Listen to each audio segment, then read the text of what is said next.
Bonsoir à tous. Ce soir, nous allons regarder, continuer à regarder ce qui se passe autour de cette terre tant convoitée, cette terre un peu charnière que j'ai appelée Canaan pour justement ne pas employer ni Israël ni Palestine dans le titre.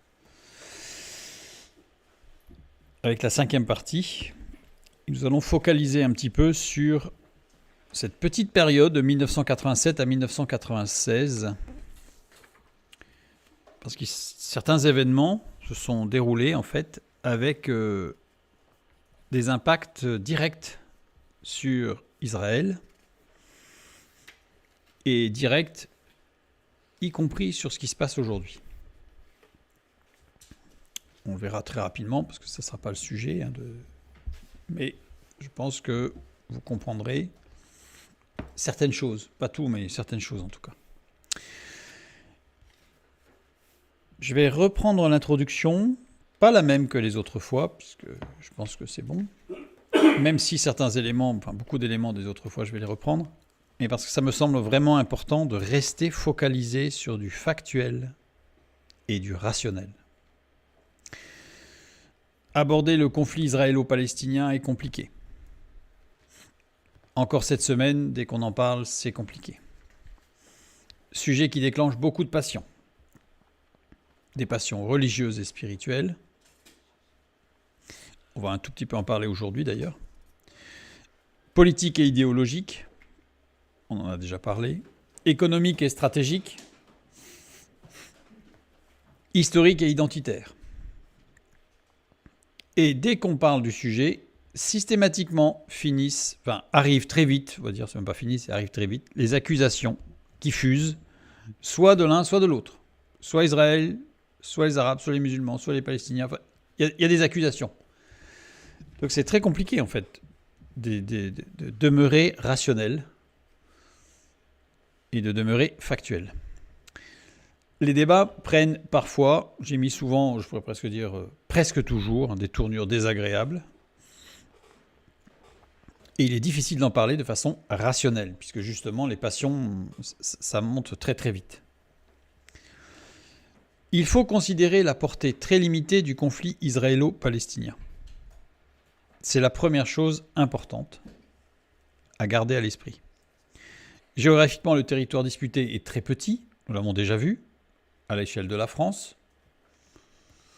Le nombre de victimes du conflit israélo-palestinien est faible, puisqu'on est à 0,007% de morts par rapport à la population et par an. Contrairement à des pays, justement, où là, j'ai mis comparé à 1,757% de morts par rapport à la population et par an, c'est-à-dire 220 fois plus quand même, lors des 2 guerres du Congo, ou les 0,13% de morts par rapport à la population du pays et par an, c'est-à-dire 18,5 fois plus lors des guerres d'Afghanistan de 1980 à 1989, ou russo-japonaises. J'ai pris ces 2 exemples puisque ce sont les 2 extrêmes, c'est-à-dire c'est la guerre du Congo, celle qui a fait le plus de victimes en peu de temps, enfin par an, par rapport à la population, et la guerre en Afghanistan, c'est celle qui en a fait le moins, qui reste quand même énorme. Cependant, même celle qui en a fait le moins, c'est quasiment presque 20 fois plus que le conflit israélo-palestinien. À comparer avec, et je rajoute ce détail parce qu'il faut quand même avoir à l'esprit, à comparer avec les 360 millions de chrétiens persécutés dans le monde chaque jour, c'est-à-dire 4,57% de la population mondiale.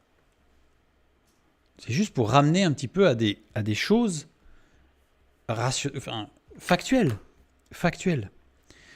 Donc voilà, donc 0,007% de morts par rapport à la population et par an, contre, par exemple, 4,57% de la population mondiale. C'est énorme, des chrétiens persécutés. Sa situation géographique en fait un territoire central, c'est le 2e point important à avoir à l'esprit. Il est à la croisée des cultures occidentales, orientales et africaines. Donc forcément un point stratégique, je dirais, d'un point de vue culturel, des rencontres culturelles. Et toute rencontre culturelle amène inexorablement À défaut de conflit, au moins des frottements, plus ou moins vifs. Il est à la frontière entre deux mondes économiques, les sédentaires avec une logique de production et les nomades avec une logique de commerce, d'échange. Voilà. Donc un territoire qui est, de par sa géographie déjà, sensible au conflit. Et il est revendiqué comme terre sacrée par trois religions antagonistes. Chacune revendique Jérusalem comme ville sainte. Donc on a évidemment le christianisme, l'islam et le judaïsme. Pour les mettre dans l'ordre historique, on va plutôt dire judaïsme, christianisme et islam. Donc, nous nous sommes arrêtés à 1987 et donc nous continuons, par rapport à la dernière fois, avec cette année de 1988. Que s'est-il passé au regard, évidemment, qui va concerner notre sujet de ce soir? Parce qu'évidemment, dans cette année-là, il s'est passé beaucoup de choses, mais par rapport à Israël. Le 15 novembre 1988, le Conseil national de l'ONU, de l'Organisation de libération de la Palestine, par exemple, de l'OLP, proclame la création d'un État palestinien selon le plan de partage de 1947. C'est-à-dire que c'est la première fois, donc en 40 ans, où l'ONU avait, on l'a vu, en 1947, l'ONU avait désiré en fait un partage avec deux États, un État d'Israël, un État hébreu et un État palestinien. Ça n'a jamais été fait. Et là, Yasser Arafat, en tant que chef de l'OLP, proclame la création d'un État palestinien, selon le plan de partage de 1947, c'est-à-dire selon ce plan-là.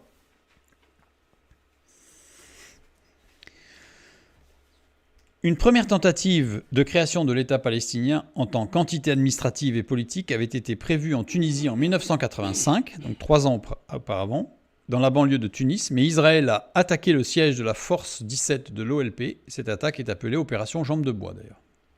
Donc, si vous voulez regarder sur Internet. Donc, ça veut dire qu'il y a déjà eu une tentative, et cette fois-ci, c'est Israël qui a empêché la proclamation d'un État palestinien à Tunis par l'OLP. Déclaration rendue indispensable par la décision du 31 juillet 1988 de la Jordanie de se retirer de Cisjordanie. C'est-à-dire que quelques mois avant, de la même année, la Jordanie annonce qu'elle va se retirer de la Cisjordanie. Donc ça veut dire que ce territoire-là va devenir israélien. Donc Yasser Arafat, en fait, doit faire vite s'il ne veut pas perdre la possibilité de créer un État palestinien sur ce secteur de la Cisjordanie. Le 15 décembre 1988, donc la même année, en fin d'année, l'Assemblée générale des Nations unies, l'ONU, prend acte de cette décision, parce qu'elle n'entérine pas, elle prend acte. La déclaration d'indépendance dans sa résolution 43-177. Que dit cette résolution? La résolution n'entérine pas la création d'un État palestinien, mais encourage les États à prendre des mesures nationales et internationales pour promouvoir ce droit au développement. Elle souligne également l'importance de la coopération internationale pour créer un environnement favorable au développement et pour éliminer les obstacles qui entravent la réalisation du droit au développement.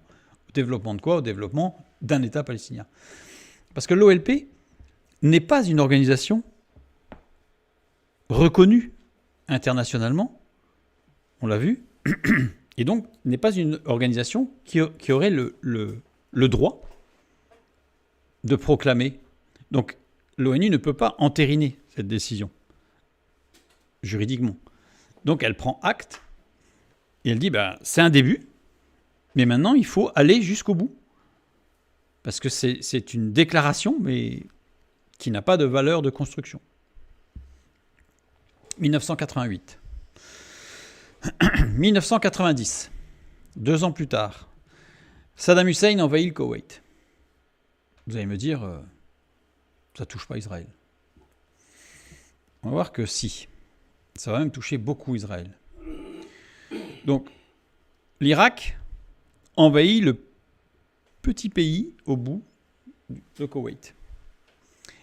Le parti Baas et les nationalistes irakiens n'avaient jamais accepté les accords de Sykes-Picot, 1915-1916, on en a déjà parlé, par lesquels les Britanniques et les Français se partageaient en zone d'influence le Moyen-Orient, alors sous la souveraineté de l'Empire ottoman, et encore moins la monarchie imposée au peuple irakien par les Britanniques. Et dès le coup d'État de 1958, qui voit Saddam Hussein prendre le pouvoir, l'Irak revendique le territoire du Koweït, auquel les Britanniques donnèrent l'indépendance en 1961. Donc le Koweït est un pays tout jeune, plus jeune encore qu'Israël, puisque c'est en 1961 que ça devient un pays indépendant. Et Saddam Hussein revendique le Koweït, puisque dans l'Empire ottoman, le Koweït faisait partie d'un ensemble, vous savez, on avait parlé des provinces, etc., faisait partie d'un ensemble, et c'était la 19e province de l'ensemble. Donc, Saddam Hussein dit, moi, je ne vois pas pourquoi le Koweït ne serait pas la 19e province d'Irak. Alors, il y a cet aspect historique, et puis il y a d'autres aspects qui sont plus modernes, on va dire. Le Koweït a des sources de pétrolifères extrêmement importantes. Et juste avant, le Koweït a décidé de produire beaucoup plus de pétrole. Résultat, le prix du baril a baissé, ce qui a mis l'Irak dans une situation économique très complexe. Deuxième point, dans des tractations diverses, le Koweït a refusé d'annuler une dette de 80 milliards de dollars que l'Irak avait contractée auprès du Koweït, des banques du Koweït. Et donc, évidemment, ça fait beaucoup d'éléments qui poussent. Alors, ce qui a été mis en avant, c'est l'histoire, mais on sent bien que derrière, il y a des velléités économiques qui mettent de la pression. Toujours est-il que Saddam Hussein envahit le Koweït. Les États-Unis et les pays occidentaux sont dans une situation délicate. Comment justifier de réprimer militairement un pays qui a envahi un autre sans réprimer Israël qui a envahi toute une zone géographique qui ne fait pas partie de son territoire légitime?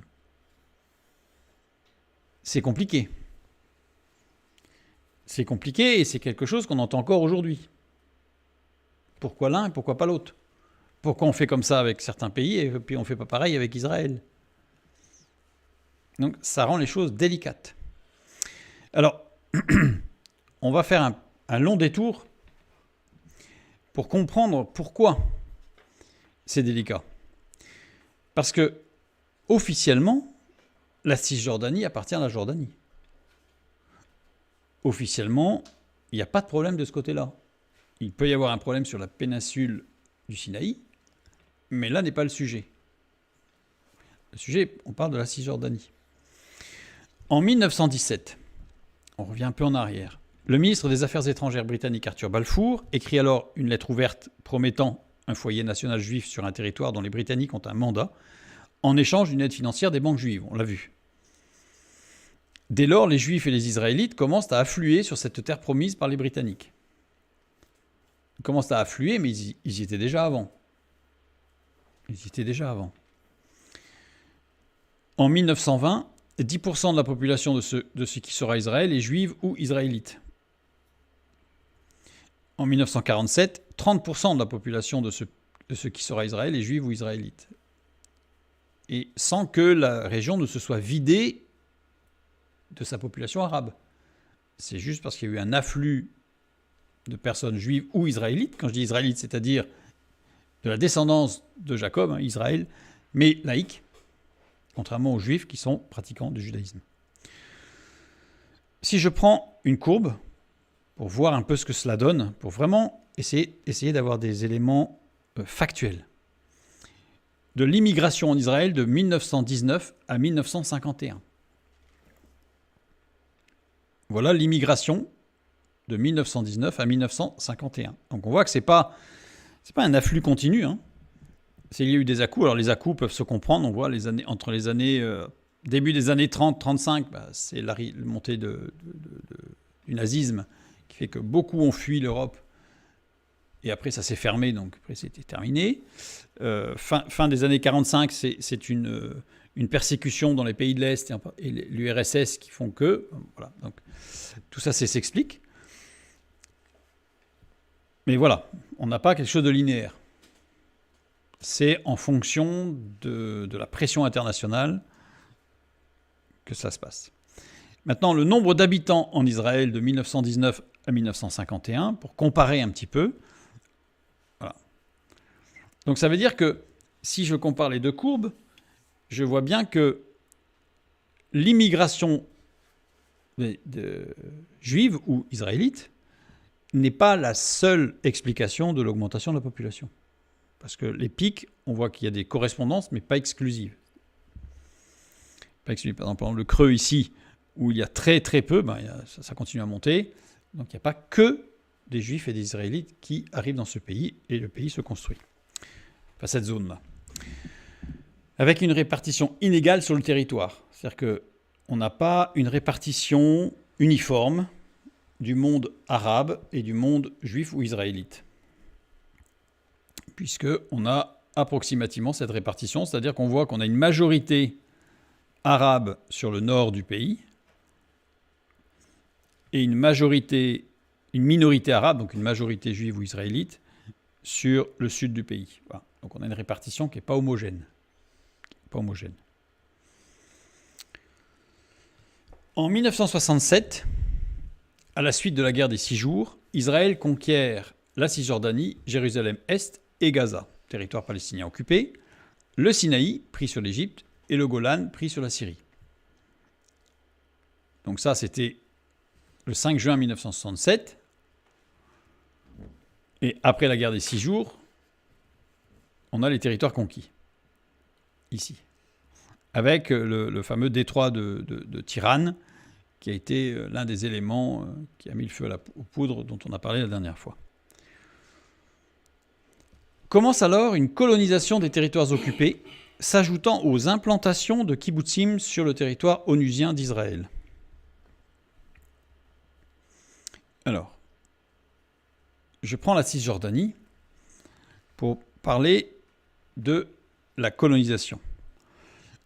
On a le plan Allon de 1967. Le plan Allon, c'est un plan qui prévoyait de partitionner la Cisjordanie entre Israël et le royaume hachémite de Jordanie pour créer un État druze dans les hauteurs du Golan, sous contrôle israélien, et à remettre la majeure partie de la péninsule du Sinaï sous contrôle arabe.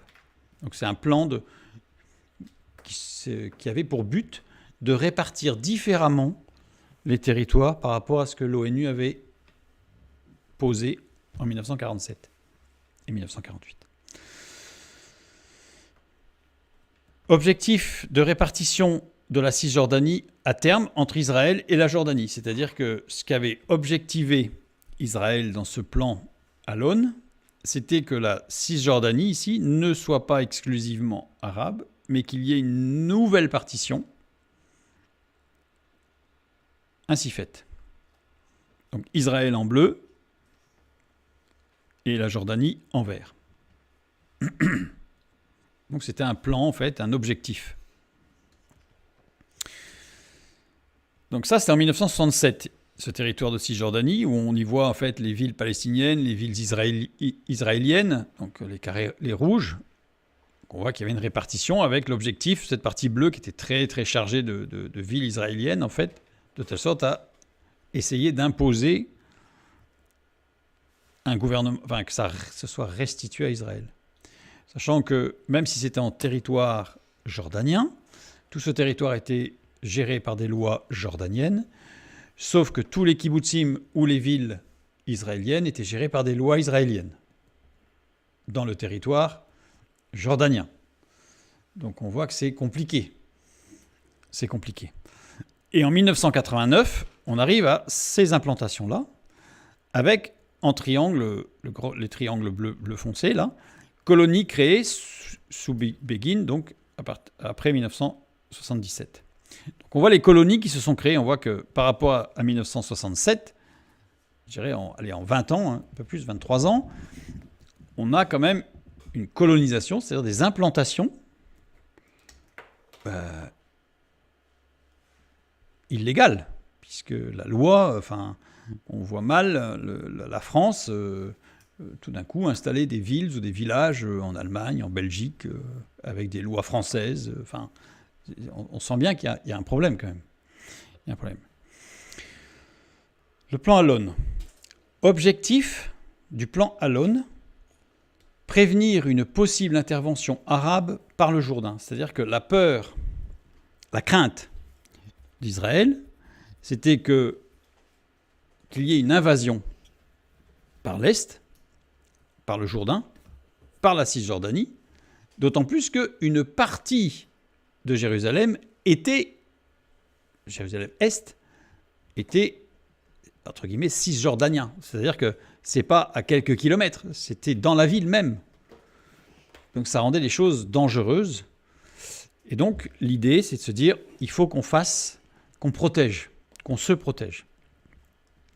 Donc l'État israélien procède à une annexion du territoire cisjordanien par le biais d'une loi de la Knesset du 27 juin 1967 qui autorise l'application du droit de la juridiction et de l'administration de l'État à tout territoire palestinien. Donc en fait, Israël se vote une loi tout seul pour dire je me vote une loi qui me donne le droit d'aller faire de l'ingérence chez mon voisin. Évidemment, les choses deviennent de plus en plus complexes et de plus en plus dures, puisque ça pose un problème quand même. L'État israélien procède à une annexion de la partie arabe de Jérusalem,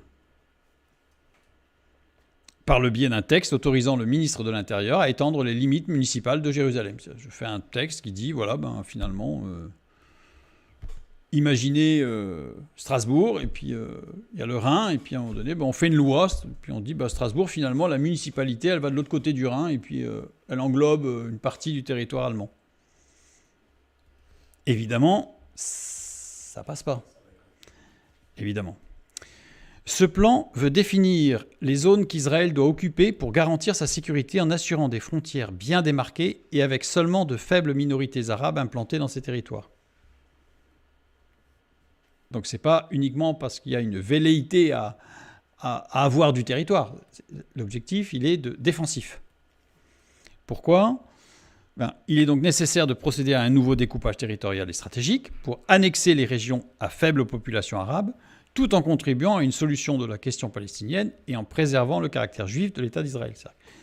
L'objectif, ce n'est pas de bouter hors de Cisjordanie les Arabes, ou une volonté d'indépendance d'un territoire arabe.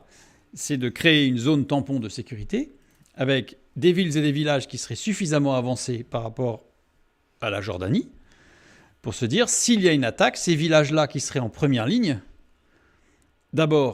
seraient d'abord à conquérir, et de fait, on serait au courant qu'il y a une attaque avant qu'ils arrivent à Jérusalem. Parce que sinon, ils y sont. Ils vivent dedans. Donc, dans ces nouveaux territoires contrôlés par Israël, il est prévu de construire des colonies urbaines et rurales et des bases militaires permanentes. Voilà. L'idée, c'est pas de faire des kibbutzim et puis des villages. L'idée, c'est d'implanter des villages avec des structures militaires. Mais oui, puisque l'objectif numéro 1, c'est défensif. C'est défensif. Donc, la sécurisation du territoire et de Jérusalem argumente la colonisation auprès des Israéliens laïcs. C'est-à-dire que ça s'explique. Est-ce que ça se défend ? C'est autre chose, mais l'explication donnée aux Israéliens de dire il faut qu'on implante des villes, des villages, des kibbutzim dans ces zones-là, parce que tactiquement, sinon, on n'est pas protégé. Et donc, dans la population israélienne laïque, ça passe très bien. Oui, c'est logique. C'est logique. Et l'accomplissement des prophéties bibliques argumente la colonisation auprès des Juifs et des chrétiens. Pour pouvoir argumenter, et en particulier auprès du monde occidental judéo-chrétien, le gouvernement israélien va dire « Ouais, mais là, voyez-vous, c'est biblique. C'est prophétique. Donc, nous accomplissons les prophéties. » Et là, une grande partie du monde chrétien va s'engouffrer pour valider ce qui est invalidable. En fait, et là on voit bien que en réalité la Bible et les prophéties bibliques sont instrumentalisées par un monde politique. Évidemment. Ce n'est pas sans résonance avec ce qu'a fait M. Netanyahou il n'y a pas très longtemps,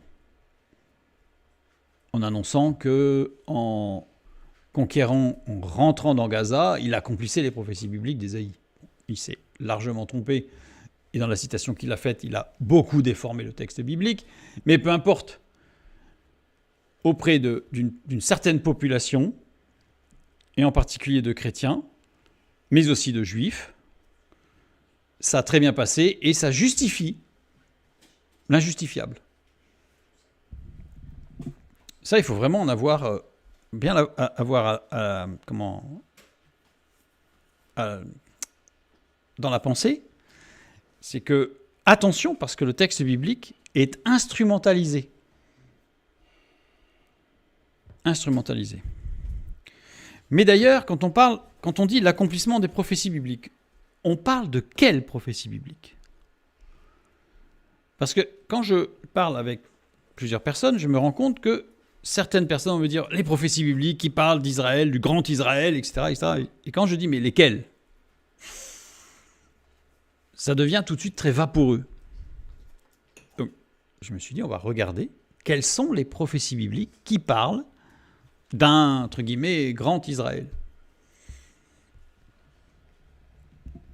La première alliance, qu'on pourrait aussi appeler la première promesse, ou la première prophétie biblique, c'est pour ça que j'ai mis les trois. Première alliance, promesse, prophétie, bon, chacun y voit ce qu'il veut, parce que, quelque part, c'est un peu les trois sont vrais.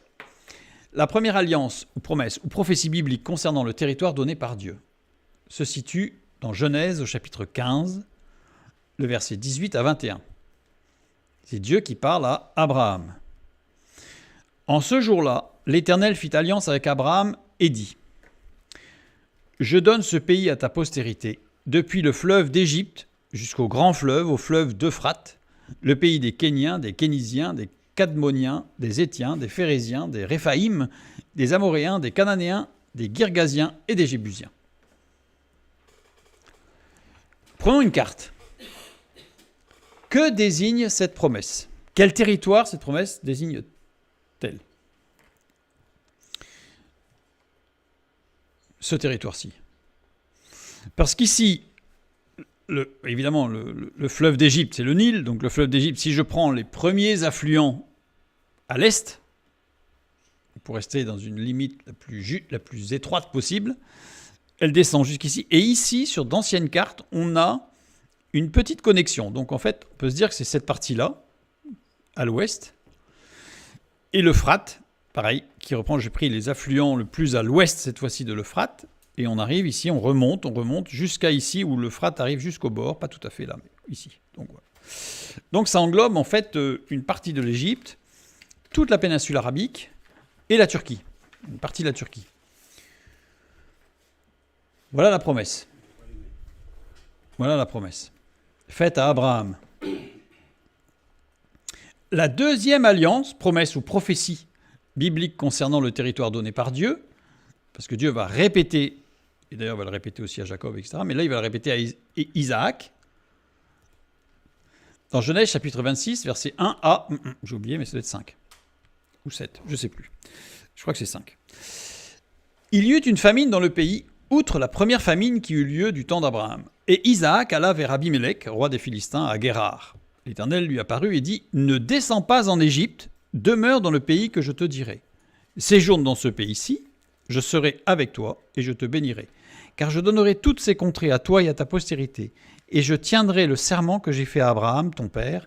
Je multiplierai ta postérité comme les étoiles du ciel. Je donnerai à ta postérité toutes ces contrées.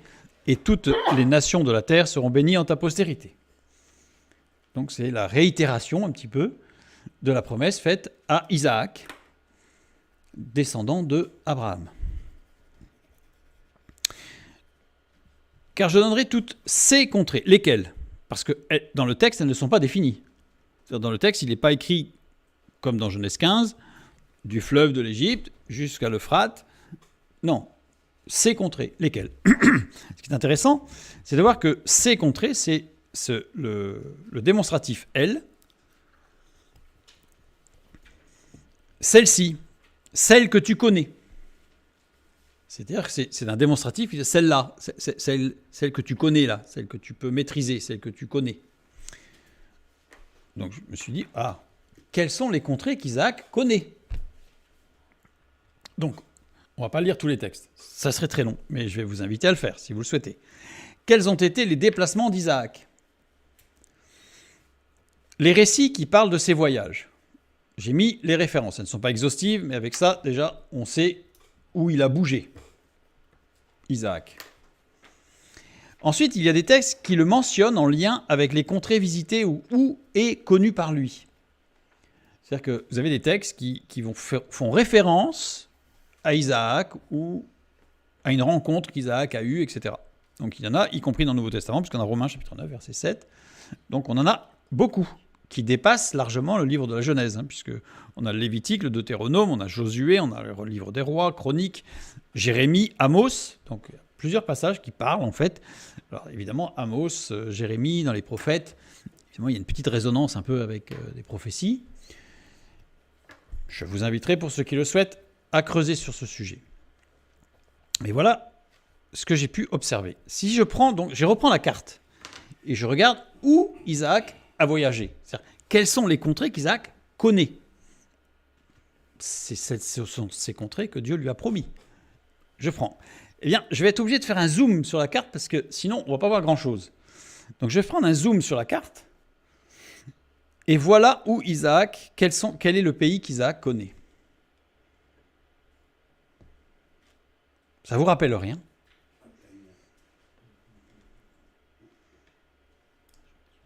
Ça veut dire quoi? C'est-à-dire que si je reprends ça, ça veut dire que la promesse faite à Abraham, c'est bien tout ce qui est en rouge, et la promesse faite à Isaac, c'est ce qui est en vert.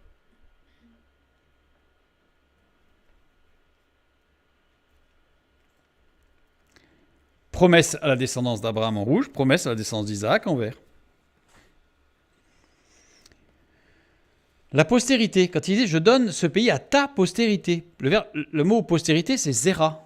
Zéra, ça veut dire sperme. Donc là, on est dans la génétique, on n'est pas dans la métaphore spirituelle ou quoi, c'est physique. Dans la descendance génétique. La descendance génétique d'Abraham, c'est laquelle?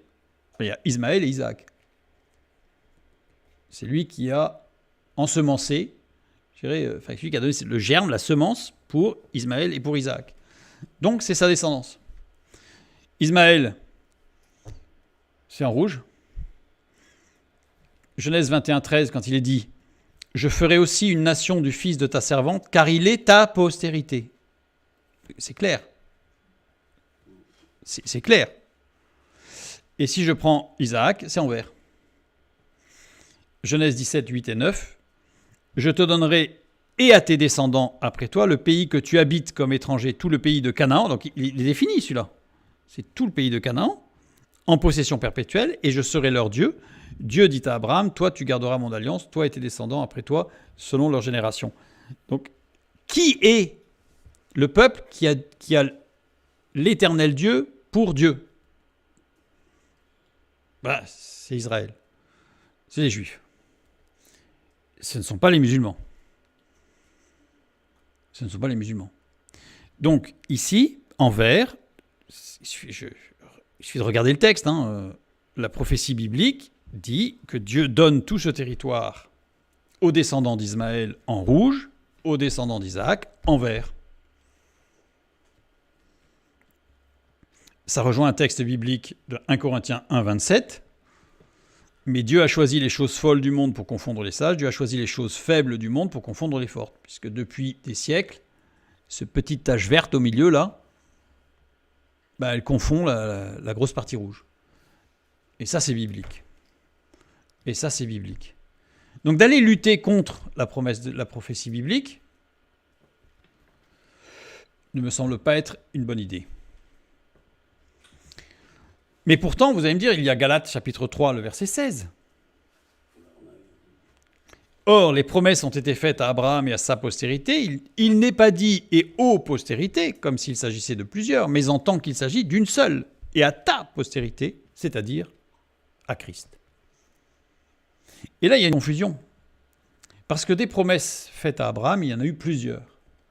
Mais celle dont il est parlé dans Galates, ce n'est pas une promesse territoriale. C'est une promesse spirituelle. Et là, on ne parle pas de la même chose. On va regarder un tout petit peu de quoi il en retourne. Genèse 15:1. Après ces événements, la parole de l'Éternel fut adressée à Abraham dans une vision, et il dit : Abraham, ne crains point, je suis ton bouclier, et ta récompense sera très grande. Première promesse, ta récompense sera très grande. Allusion directe à la promesse de Dieu, évidemment, ta récompense sera très grande. Genèse 12:1-3. L'Éternel dit à Abraham : Va-t'en de ton pays, de ta patrie et de la maison de ton père, dans le pays que je te montrerai. Je ferai de toi une grande nation, et je te bénirai. Je rendrai ton nom grand, et tu seras une source de bénédiction. Je bénirai ceux qui te béniront, et je maudirai ceux qui te maudiront, et toutes les familles de la terre seront bénies en toi. Ça, c'est la promesse. Ça, c'est la promesse spirituelle.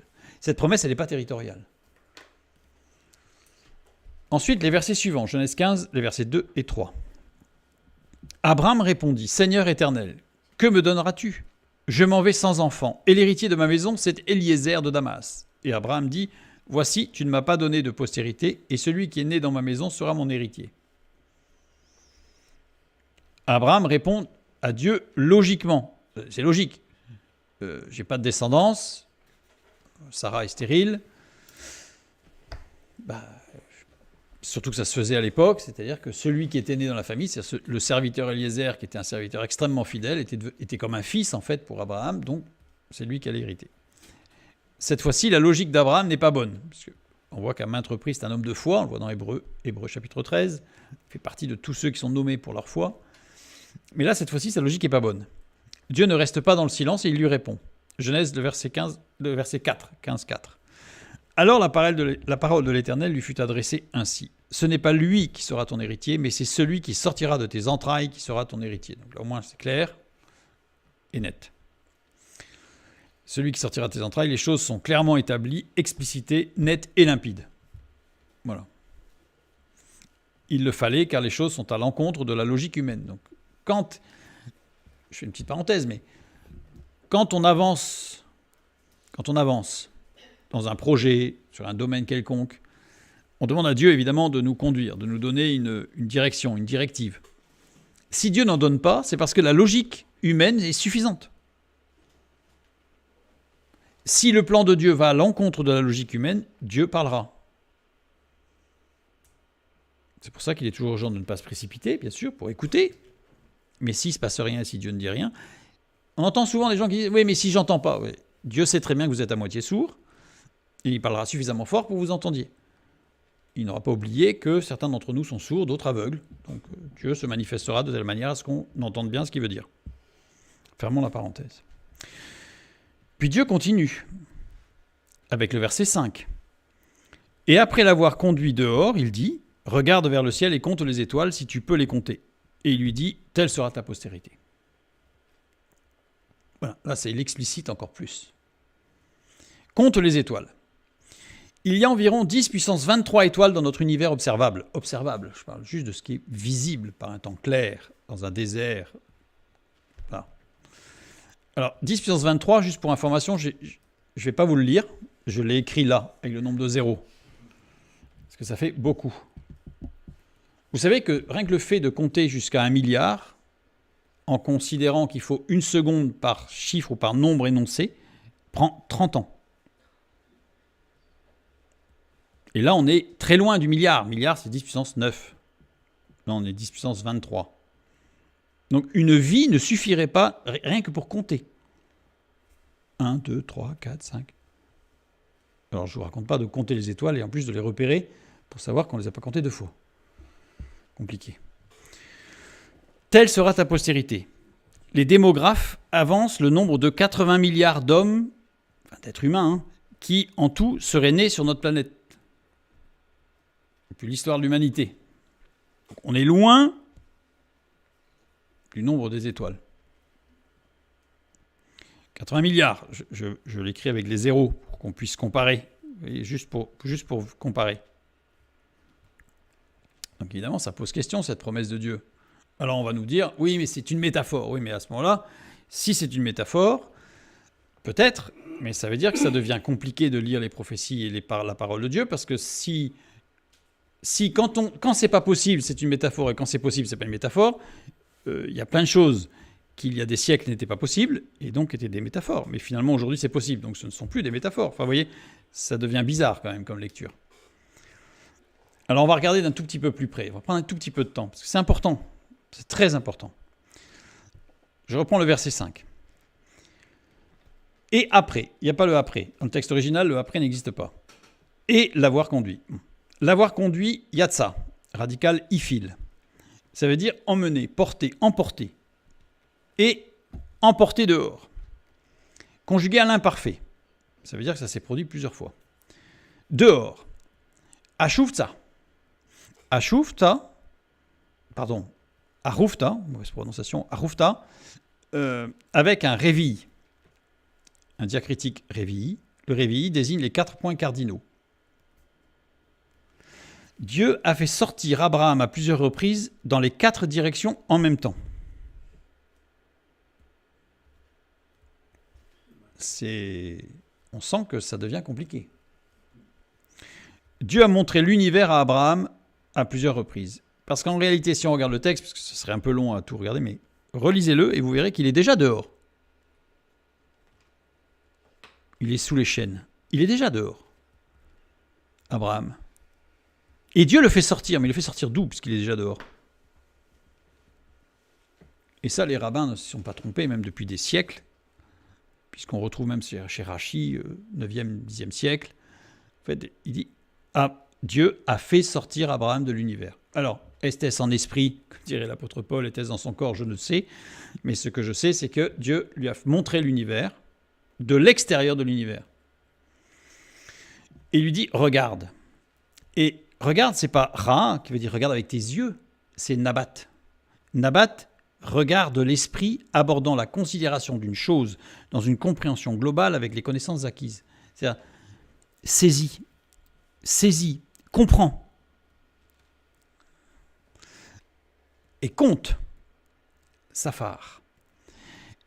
Safar désigne le fait de graver une tablette préparée pour lister des règles ou des lois basées sur des nombres, mnémotechniquement et ou structurellement. C'est-à-dire que c'est pas juste compter, c'est inscrire des lois et des règles logiques qui permettent de construire un ensemble qui tient la route, qui se tient.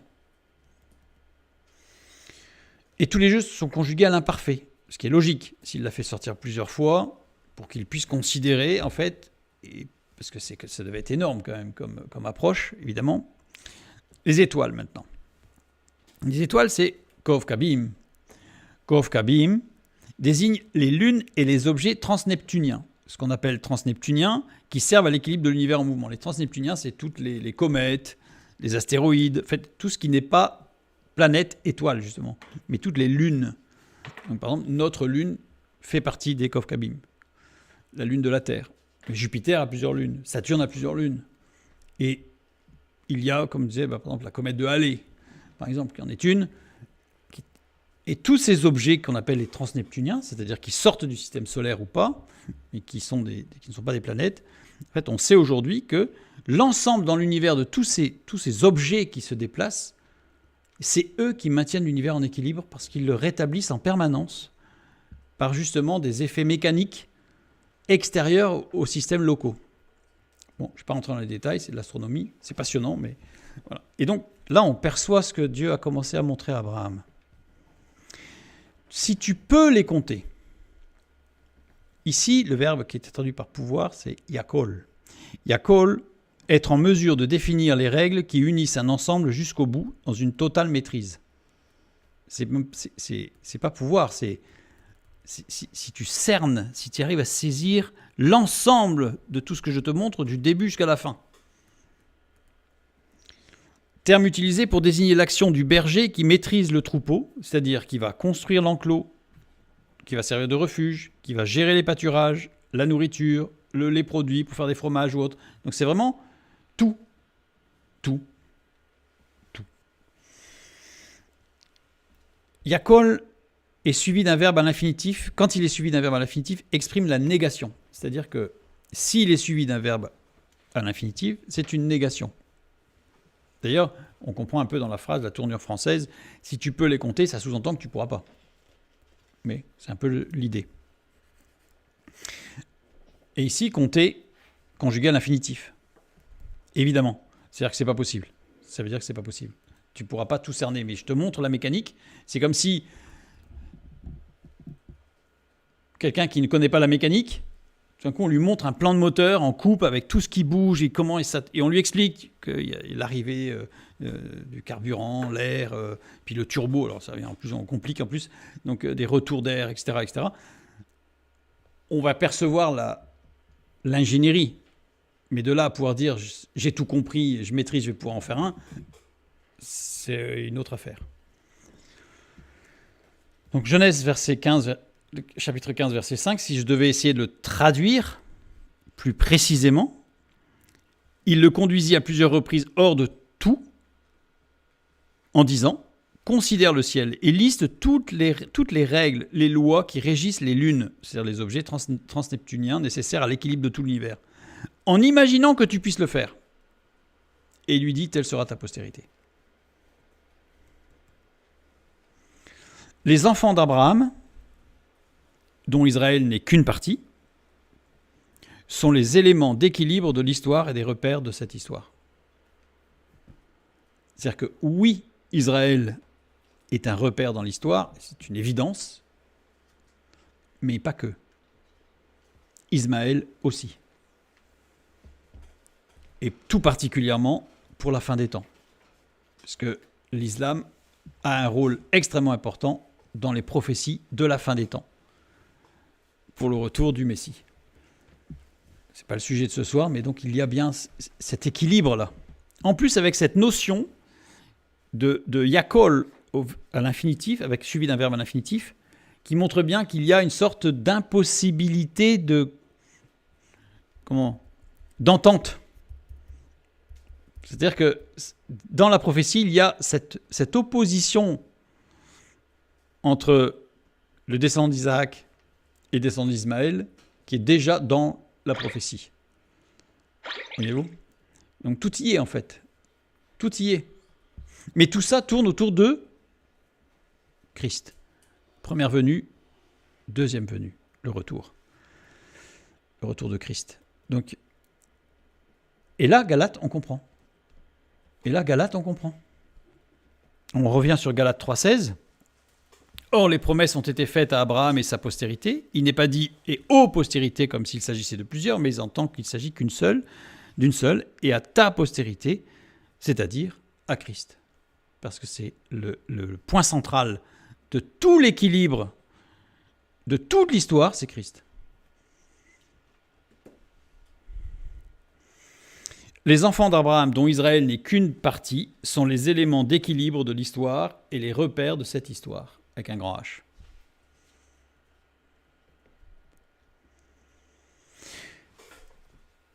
Je reviens sur le fil. On a une digression assez longue, mais pour bien comprendre que l'instrumentalisation des prophéties bibliques, en fait, là, elle devient outrancière, en fait. Elle jure. On voit que c'est grossier. Parce que ça ne correspond pas à la parole de Dieu. Face à l'opposition, donc là je reviens maintenant sur des choses plus techniques, on va dire, avec les États-Unis qui ont cette difficulté, puisque là on a compris, ça y est, pourquoi ? Parce qu'en fait Israël est en train d'établir des colonies selon le plan Allon. On est en 1990, le plan Allon c'est 1967, donc ça fait un moment quand même qu'il y a des colonies. Hein. Petite, je ne l'ai pas dit, mais quand on a fait attention, les colonies juive, c'est quand il y a une implantation de kibbutzim dans un territoire qui n'est pas Israël.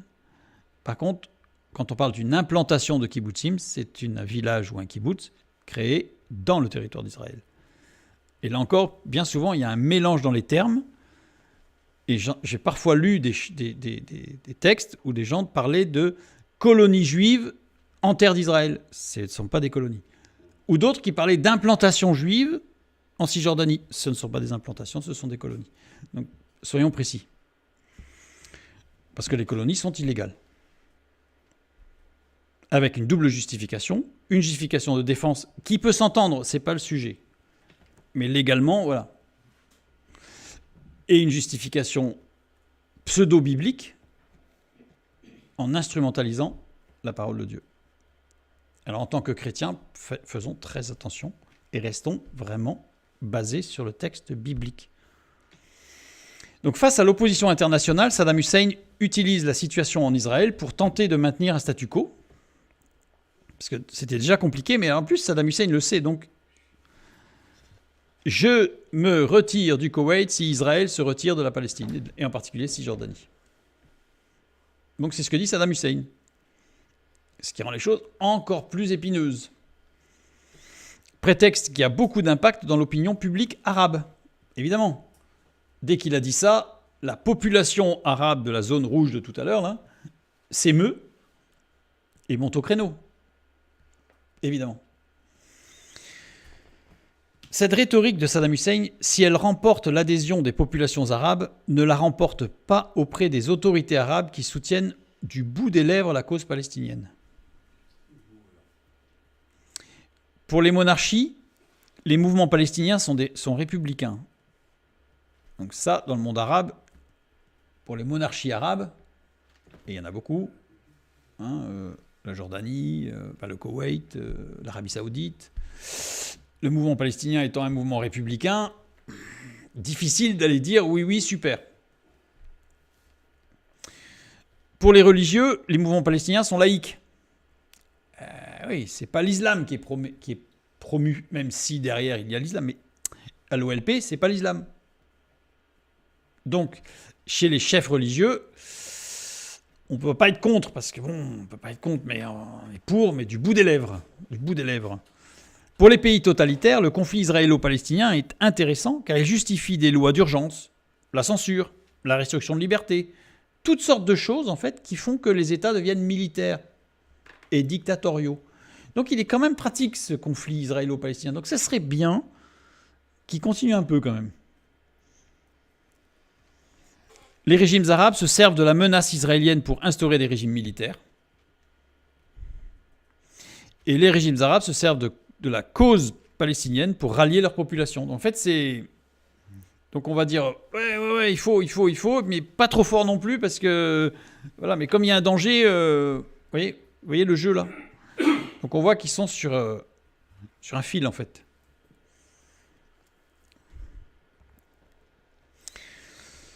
Les États-Unis et les pays occidentaux font tout pour créer une coalition des pays musulmans et arabes pour lutter contre Saddam Hussein.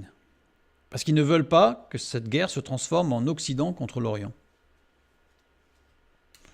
Il ne faut surtout pas que cette guerre se transforme entre chrétiens et juifs d'un côté et musulmans de l'autre. Sinon, c'est une guerre mondiale. Donc les États-Unis vont travailler pour créer une coalition avec les pays arabes pour trouver un moyen de faire quelque chose. 35 pays, dont plusieurs pays arabes, vont soutenir ou participer à l'intervention américaine en Irak en 1991. Bon, j'ai mis quelques pays, voilà. J'ai mis les pays arabes surtout qui vont participer. Alors il y a eu des tractations, il y a eu des accords, etc. On va en parler un tout petit peu, mais c'est pas le sujet, parce que ça fait de la politique internationale sinon. Les États-Unis ont évité un conflit Occident-Orient pour en faire un conflit de la communauté internationale contre un pays, l'Irak, qui a violé le droit international. Là aussi, on était sur une tangente. Parce que ça pouvait basculer très vite. Pourquoi ? Parce que les populations arabes, elles, par contre, dès qu'on parle d'Israël... Donc là, cette coalition, la première chose qu'elle va faire, et vous allez voir qu'il y a une petite résonance avec ce qu'on vit aujourd'hui. Première chose, bombarder de façon massive l'Irak. Toutes les infrastructures irakiennes, les hôpitaux, partout, rasés. Suivi d'une pénétration dans le territoire par l'armée terrestre pour pouvoir faire sortir Saddam Hussein du Koweït. Saddam Hussein, voyant ce qui se passe, va essayer de mettre le feu au Moyen-Orient en bombardant Israël. C'est ce qu'il va faire. Il va bombarder Israël à plusieurs reprises, mais la coalition sera suffisamment stable pour arrêter ce qui se passe. Donc ce qui satisfait les pays arabes, dans le sens où c'est la communauté internationale qui est intervenue pour un pays qui a violé les droits internationaux. Voilà. Donc tout le monde, et on reste un petit peu sur ce fil où on rallie les populations, mais en même temps, ce conflit est bien pratique pour instaurer des dictatures et des gouvernements militaires. 1991, donc c'est la première guerre du Golfe, est terminée en 1991. Elle se termine assez rapidement, évidemment, parce que 900 000 hommes ont été déployés, on est presque au million, qui ont été déployés. En fait, il y a eu la tempête du désert, et il y a eu le bouclier du désert derrière, qui est venu protéger l'Arabie Saoudite, parce que l'Arabie Saoudite étant considérée comme la banque pétrolière du monde à cette époque, donc il fallait absolument la protéger pour pas que Saddam Hussein, perdu, lance une attaque contre l'Arabie Saoudite. Donc en fait, la coalition a protégé l'Arabie Saoudite avec le bouclier du désert et a attaqué avec qu'on appelle la tempête du désert. George Bush, mon père, tient sa promesse vis-à-vis des pays arabes qui l'ont soutenu. Évidemment, ils ne sont pas... Pour que la coalition puisse se construire, il y avait des tractations avec des promesses. Donc George Bush va tenir sa promesse, à savoir, il s'oppose au Premier ministre israélien Yitzhak Shamir en lui disant que s'il continue à installer des colonies en Cisjordanie, les États-Unis cesseront de garantir des prêts à Israël, l'aspect financier. Et oui, il y a une contrepartie, parce que sinon ça ne marchait pas. Et là, c'est un choc en Israël. C'est un choc frontal. Tous pensaient que le soutien des Américains était acquis et indéfectible. Et là, ça se fissure. Et si Israël n'a plus le soutien des Américains, ça va être compliqué, stratégiquement. L'électorat israélien se tourne alors vers Yitzhak Rabin, travailliste. Il va quitter Yitzhak Shamir pour aller plutôt vers Yitzhak Rabin dans les élections en 1992, l'année suivante. Ben oui, parce qu'ils ont eu peur de perdre les Américains. Alors, Yitzhak Rabin, né à Jérusalem en 1922. Je l'ai souligné parce que c'est pour montrer que ses parents étaient juifs et ils étaient là avant. Voilà. Donc, il s'engage au sein du Palmar, structure sioniste formée de commandos armés par les Britanniques, et devient l'un des premiers officiers de cette structure en 1947. Il est aussi l'un des plus jeunes commandants de brigade de la jeune armée israélienne créée en 1948. Il participe à la guerre israélo-arabe de 1948-1949, puis atteint le grade de général de brigade en 1954 et est l'un des commandants du front contre les Égyptiens lors de la guerre de 1956. Donc il a une légitimité quelque part par rapport à l'électorat israélien, puisqu'en fait c'est un ancien qui a montré qu'en fait il défendait, même au prix de sa vie, à la limite, il aurait pu défendre Israël. Donc il a une grande légitimité vis-à-vis de l'électorat israélien.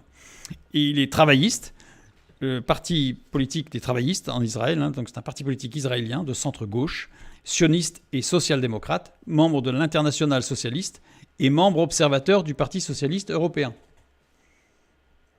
Et là, il va y avoir des concomitances avec l'Europe, plus forte. Évidemment, c'était le choix de l'électorat, puisque les Américains, là, se sentaient plus trop sûrs. Donc il valait mieux essayer de retrouver un appui du côté de l'Europe. Yitzhak Rabin, ancien combattant virulent contre les mouvements palestiniens, il estime que la première intifada a modifié l'opinion publique internationale envers Israël et qu'il vaut mieux envisager une paix froide, sans relation particulière avec les défenseurs d'un État palestinien indépendant. C'est-à-dire qu'il se dit... on va perdre. Parce que depuis la première intifada, c'est ce qu'on a souligné, c'est que les mouvements pro-palestiniens vont axer la guerre sur une guerre de communication. Et c'est une guerre sur laquelle Israël est très mauvais. Israël est capable de taper très fort, mais les Palestiniens, eux, sont capables de taper très fort sur la communication, avec des images très fortes d'enfants, de mamans, de personnes âgées en souffrance, Que ce soit vrai ou pas, c'est pas grave. Parce qu'il a été démontré que beaucoup d'images étaient fausses. C'était pas les mêmes guerres, c'était même des gens qui avaient été blessés mais sur un accident de la route. Enfin, voilà, peu importe. Mais c'est la guerre de la communication qui commence. Et là, Yitzhak Rabin se rend compte que sur ce plan-là, ils sont pas bons. Donc il vaut mieux arriver à un mauvais accord. Au moins, on reste calme. Yitzhak Rabin et Yasser Arafat vont travailler ensemble à une paix politique, alors que les populations derrière eux, ils sont hostiles. C'est-à-dire qu'en fait, c'est compliqué. Parce que les leaders vont travailler pour obtenir une paix froide, c'est-à-dire ils ne vont pas être bras dessus, mais une paix froide, alors que les populations sont contre. Imaginez les tensions. Ils vont vers un compromis territorial. Les territoires contre la paix. Israël s'engage à restituer les territoires pris en 1967 au terme de la guerre des 6 jours. L'OLP reconnaît et entérine l'existence de l'État d'Israël. Jusqu'à présent, il refusait de le reconnaître. Donc, on peut estimer que c'est une grande avancée vers la paix. 1993. Les accords d'Oslo sont signés à la Maison-Blanche sous l'égide de Bill Clinton, sur la même table que lors de la signature des accords de Camp David, dont on a déjà parlé, une quinzaine d'années plus tôt. Beaucoup pensent que la paix est enfin possible. Ça y est. Paix et sécurité. Beaucoup y voyaient, une fois de plus, la réalisation de prophéties bibliques, et donc il y en a beaucoup qui sont préparés au retour de Jésus, parce que ça y est, voilà, c'était parti. Une fois de plus, restons sereins, restons basés sur le texte biblique et pas sur ce qui est dit du texte. Les accords d'Oslo. L'OLP reconnaît l'État d'Israël. Israël reconnaît l'autorité palestinienne. Voyez-vous la différence là ? Ce ne sont pas des accords égalitaires, c'est-à-dire que ce n'est pas la même chose. L'OLP reconnaît l'État d'Israël, Israël reconnaît l'autorité palestinienne. Pas un État, pas un gouvernement. Une autorité palestinienne intérimaire est instaurée, j'ai mis des guillemets parce que c'est la citation, une autorité palestinienne intérimaire est instaurée pour une période transitoire n'excédant pas 5 ans en vue d'un règlement fondé sur les résolutions 242 et 338 du Conseil de sécurité de l'ONU. Voilà. C'est-à-dire qu'ils ne reconnaissent pas que c'est un État. Il y a une autorité, voilà, et on va aller vers quelque chose. 2 phases sont prévues. La première phase intermédiaire, de 3 ans, donc ça c'est la phase intérimaire justement, de 3 ans au plus, maximum 3 ans, doit avoir une rétrocession progressive et partielle des territoires occupés à l'OLP, pour rendre les territoires sur 3 ans. La seconde phase, de 2 ans au plus, pour faire 5 au total, porte sur les questions centrales, Jérusalem, le sort des réfugiés, les implantations israéliennes. Le texte ne parle pas de colonies d'ailleurs, en fait. On a évité les sujets qui fâchent, la sécurité, les frontières, etc. Ça veut dire qu'en fait, les sujets chauds, on verra ça plus tard. On verra ça dans 3 ans. Voilà. Les vrais problèmes pratiques sont repoussés à au moins 3 ans. En fait, c'est une situation qui n'est pas viable. On ne peut pas dire, allez, on fait la paix et on fait comme si tout allait bien. Et on parlera des problèmes qui nous opposent dans 3 ans. Et pendant 3 ans, on fait la fête. Évidemment que ça va pas aller. Les 2 parties s'engagent à ne pas porter préjudice aux négociations sur le statut final durant la période intermédiaire, ce qui signifie, en premier lieu, l'arrêt de la colonisation. Donc là, il doit y avoir un arrêt de la colonisation. Alors, l'accord ne dit pas qu'il doit y avoir un retour. On verra ce problème-là plus tard, mais au moins on arrête. 1995, Yitzhak Rabin est assassiné par un ultranationaliste israélien fermement opposé à l'initiative de paix d'Yitzhak Rabin et particulièrement à la signature des accords d'Oslo. Il est assassiné. 2 ans plus tard. 1995 toujours, voilà, j'ai fait un copier-coller malheureux. 1996, Benjamin Netanyahou devient Premier ministre après avoir battu le sortant travailliste Shimon Peres qui avait remplacé Yitzhak Rabin. Et là, c'est Netanyahou qui prend le pouvoir. Qui est Benjamin Netanyahou ? Petit-fils d'un rabbin émigré de Lituanie en Palestine mandataire en 1920, Il naît à Tel Aviv en 1949 dans une famille militante du sionisme révisionniste, mouvement politique nationaliste qui préconise une lutte politique parallèle à une lutte paramilitaire comme solution aux problèmes des Juifs en exil et en vue de l'établissement d'un État hébreu sur les deux rives du Jourdain. Ça se lit vite, mais il se passe beaucoup de choses là. Voilà l'État, voilà la Palestine sous mandat britannique. Et pour Benjamin Netanyahou, la zone revendiquée par les partis sionistes révisionnistes, dont il fait partie, est la zone en jaune.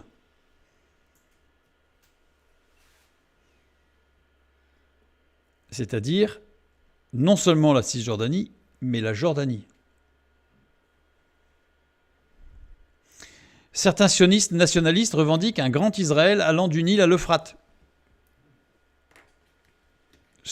en prétextant qu'il s'agit d'une promesse de Dieu. D'ailleurs, petite parenthèse, remarquez, je vous inviterai à lire, sur les promesses que Dieu fait à Abraham, les promesses territoriales à Abraham, pour ses descendants, il dit « Je donnerai ». Quand Israël arrive en terre de Canaan, il dit à Josué « Vous prendrez ». Remarquez la nuance là, si on peut appeler ça une nuance. C'est-à-dire que la promesse que Dieu fait à Abraham, c'est Dieu qui donnera le territoire. Dieu ne dit pas « tes descendants prendront le territoire ». C'est-à-dire que c'est pas dans le plan de Dieu d'aller guerroyer, de se défendre, d'accord, mais d'aller guerroyer pour aller augmenter le territoire et accomplir, entre guillemets, de force ou plus vite que prévu le plan de Dieu, ça, non. Le processus de paix initié par les accords d'Oslo est définitivement stoppé. Donc tous ceux qui ont cru dans une lecture un petit peu rapide et dans une excitation qui n'était pas spirituelle, de toute façon une excitation peut-elle être spirituelle? Non.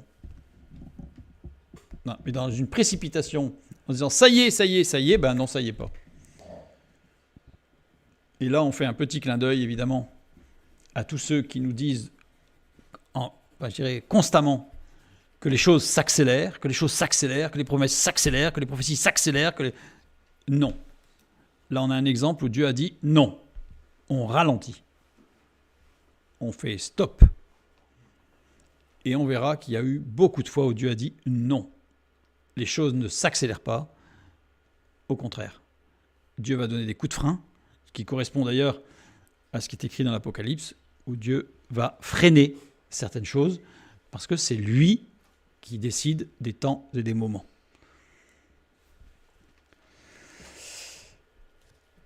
Que Dieu vous bénisse, et à la semaine prochaine pour la suite.